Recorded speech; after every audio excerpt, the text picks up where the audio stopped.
Good government. The government is best administered with virtue. The army is best directed with strategy. The people are best ruled by giving them freedom. How do I know this is so? By the Tao.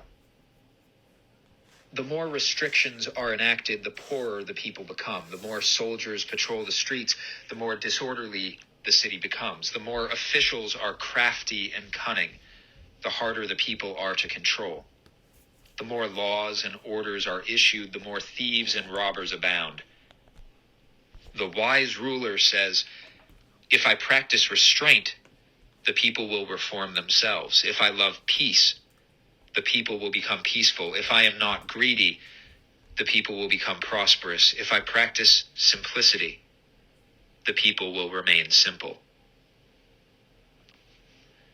In this chapter 57 of the Tao Te Ching, I am certainly aware of the fact that 5 minutes is far too short a time to dig into any of the perhaps 15 topics that we could cover in this. I think even just one of these, looking very specifically at backing up the claim that people are best ruled by giving them freedom, that alone could take up 45 minutes. And I want to cut it off just to jump into two specific topics.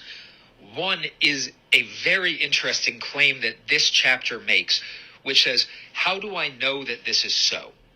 By the Tao. Which is very similar. I've spoken about this previously, so I won't tell the whole story again about how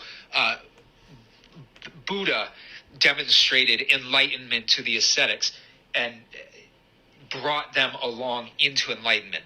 This is also very similar to what Jefferson says when he talks about self-evident truths.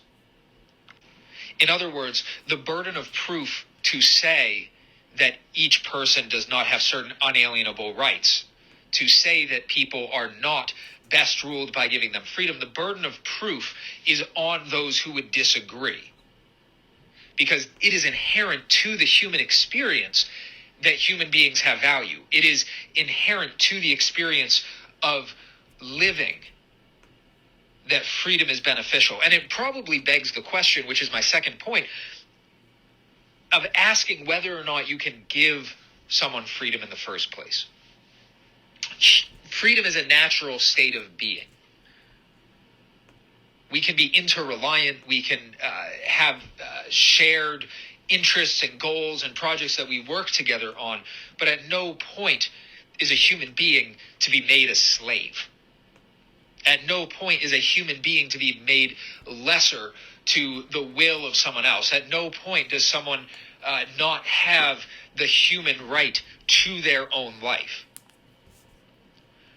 Which in this chapter, as we talk about the title here being good government, that is a very clear mandate to say government should not be interfering in life, liberty, and the pursuit of happiness.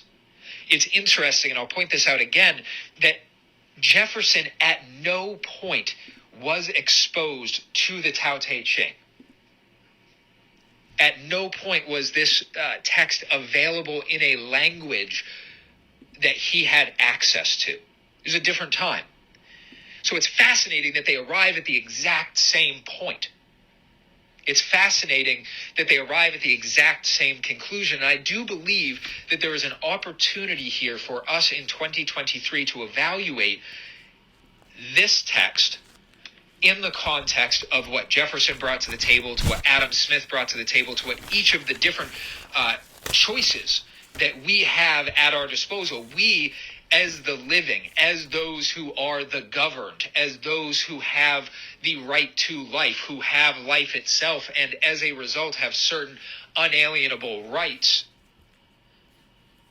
within each person is the ability to make a choice, to move toward the type of governance that they believe to be good. And that is only bound not by the creativity of our minds, which can go on and on and on. We are only bound by the unalienable rights of others, the love and respect, the care that we have for each unique, diverse, fascinating person who also has the right to their life